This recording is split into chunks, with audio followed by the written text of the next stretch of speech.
आज का वचन सुसमाचार संत योहन अध्याय 8 पद संख्या 31 से 42। जिन यहूदियों ने उनमें विश्वास किया उनसे ईसा ने कहा, यदि तुम मेरी शिक्षा पर दृढ़ रहोगे तो सचमुच मेरे शिष्य सिद्ध होगे। तुम सत्य को पहचान जाओगे और सत्य तुम्हें स्वतंत्र बना देगा। उन्होंने उत्तर दिया, हम इब्राहिम की संतान हैं, हम कभी किसी के दास नहीं रहे। आप ये क्या कहते हैं, तुम स्वतंत्र हो जाओगे? ईसा ने उनसे कहा, मैं तुमसे ये कहता हूं, जो पाप करता है वो पाप का दास है। दास सदा घर में नहीं रहता, पुत्र सदा रहता है। इसलिए यदि पुत्र तुम्हें स्वतंत्र बना देगा तो तुम सचमुच स्वतंत्र होगे। मैं जानता हूं कि तुम लोग इब्राहिम की संतान हो, फिर भी तुम मुझे मार डालने की ताक में रहते हो, क्योंकि मेरी शिक्षा तुम्हारे हृदय में घर नहीं कर सकी। मैंने अपने पिता के यहां जो देखा है वही कहता हूं, और तुम लोगों ने अपने पिता के यहां जो सीखा है वही करते हो। उन्होंने उत्तर दिया, इब्राहिम हमारे पिता है।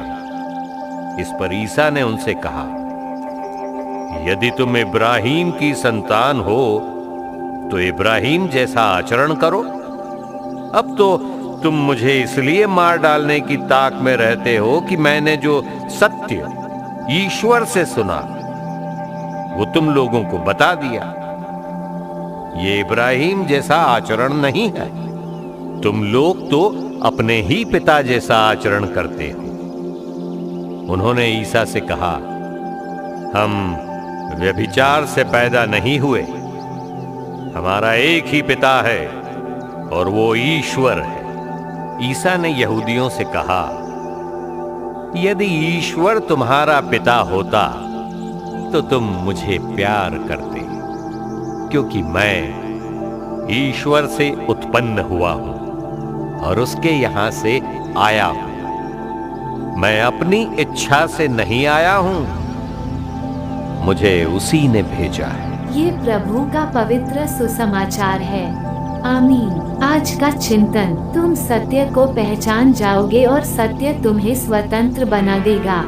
आज का चिंतन इन्हीं वाक्यों पर केंद्रित है। हम सभी पाप के गुलाम हैं, क्योंकि शैतान हमेशा हमारे आसपास होता है। वो हमें स्वतंत्र होने नहीं देता, वह अपनी जंजीरों में कैद कर रखा है। हमें केवल प्रभु यीशु ही उन जंजीरों से मुक्त कर सकते हैं, क्योंकि वे ही सत्य, मार्ग और जीवन है।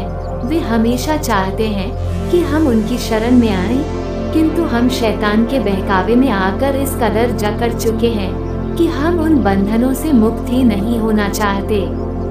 लेकिन यदि हम थोड़ी सी कोशिश करें तो हम उन बंधनों से मुक्त होकर प्रभु यीशु की शरण में जा सकते हैं, जो शांति का प्रतीक है। आइए आज के इस प्रातःकालीन प्रार्थना में ईश्वर से प्रार्थना करें और उनसे कृपा मांगे, ताकि हम शैतान के सभी बंधनों से मुक्त होने पाए, क्योंकि हमारे प्रभु यीशु हमारे साथ हैं। आमीन।